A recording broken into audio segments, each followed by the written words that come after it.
Wesh la street les gars et bienvenue sur le deuxième épisode de Language Review. Moi je m'appelle Language Simp, je suis un hyperpolyglot gigachad alpha male who is very attractive to every woman and man on the planet. Aujourd'hui on va parler de la langue française.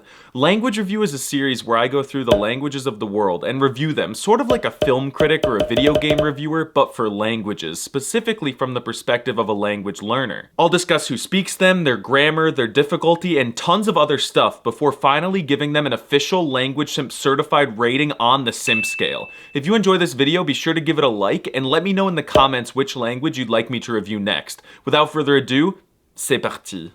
I hate French. It sounds like they're choking all the time. Why would anyone learn such a hideous language? Good question, babe. I personally learned French in order to pick up uneducated monolingual American women who think that Paris is the most romantic city on the planet. And for context, I would rather do 25 years to life in a Pyongyang prison than spend one night in a 5-star hotel in Paris. But nothing beats the instant primal attraction that Southern cowgirls feel for me when I look them in the eyes and say, "Bonsoir, vous êtes très très belle, mademoiselle."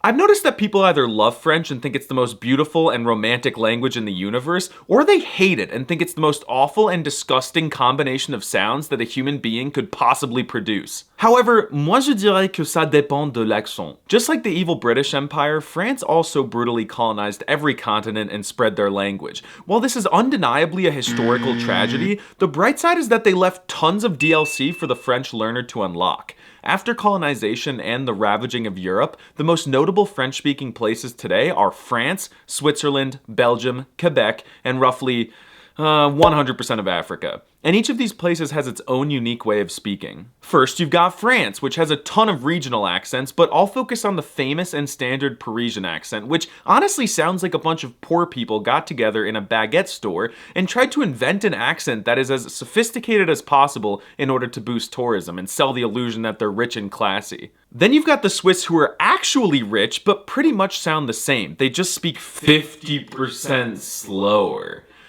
You've also got the Belgians who bastardized the language by inventing new words for numbers. In case you're not aware, normal French speakers use the obvious and very logical phrase 90 to mean 90, which literally translates to 4 20s 10. The evil Belgians, probably exhausted from ravaging the Congo or something, couldn't do this simple math and instead started using the word 90 to mean 90. So dumb. I have no idea what else goes on in Belgium, and I never want to go back there. Finally, you have Africa, and there are just too many countries to go into specifics, but in general, speakers in sub-Saharan Africa speak clearly and often roll their R's in direct defiance of the French Empire. Then you have speakers in North Africa who tend to add Arabic loanwords into the language, which I love, like wesh and kiffe.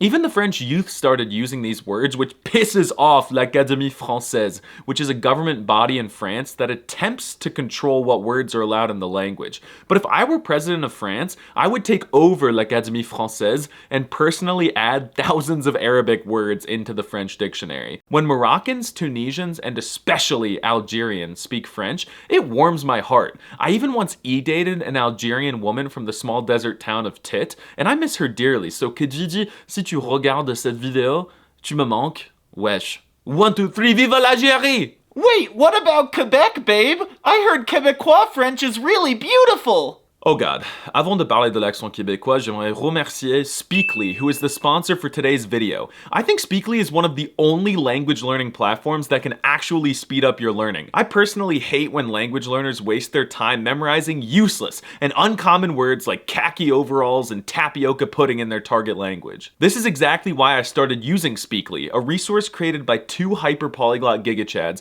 that's been helping me to improve my language skills. Speakly focuses on teaching you the essential vocab you'll actually need to use in daily life, and it does a great job of quickly putting you into real life situations. It doesn't bore you with the vocab of luxury shopping carts and chemical engineering and other useless crap. It offers a variety of engaging ways to learn vocab, and I find it to be a great supplement to my language learning routine. Speakly is available on both web and mobile for Android and iOS, and there's a free 7-day trial right now, so at least give it a try to see if you like it. You can't lose anything. The link is in the description. So if you want to understand what Québécois sounds like, imagine a Southern American redneck from rural Texas, have the French colonize him for a few decades and force feed him crepes, and you'll get something resembling Québécois. It sounds cool, but it just sounds really different. But with all the poutine and maple syrup that they snort up there, they were always destined to become a little quirky. For example, they call cars tanks, and they have a lot of unique words, most notably their curse words inspired by Catholicism like Hostie de Christ de tabarnak. For a long time, I didn't believe these holy words could actually be offensive, but last month I pissed off a Québécois guy outside a bar in Montreal, and he unleashed the wrath of Pope Francis on me. The weirdest thing, though, is the word gosse. In France, gosse means children, but in Quebec, it means balls. Bonjour, voulez-vous voir une photo de mes gosses? Ouais. So now let's talk about the French language itself. Fortunately, French is written in the American alphabet, so if you're from any of these countries in green, the writing system should be easy for you. Except for these funny little accent markers. Allow me to explain. This abnormal growth protruding from the C makes the C sound softer like a soy boy, while this little chicken tender changes the sound of the E. These nipples signify that a letter must be individually pronounced, and these two accents are the hardest to understand because they literally do nothing. Grâce à Dieu, le vocabulaire n'est pas très difficile. En fait, la plupart des mots sont les mêmes en américain et en français. For example, they use the words weekend, parking, and basketball the exact same way that we do. Also, almost all of the high-level French words were clearly stolen from our language, so it's super easy to guess words when you get used to the pattern. You've got international for international, sophistiqué for sophisticated, technologie for technology, and préservatif for...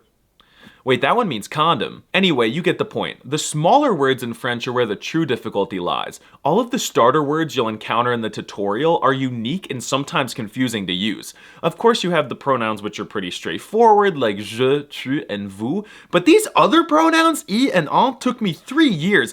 3 years to use correctly. I could have had 3 kids with my Algerian e-girl in that time, but reproduction is for betas and language learning is for alphas. Thankfully, reading French is incredibly intuitive, as the words are pronounced exactly how they're spelled. Even if you don't know French, watch, this will be easy for you. Let me just think of a random word like, I don't know, water? How do you think you pronounce this? It's pretty straightforward. You got it! It's just oh. What about this one?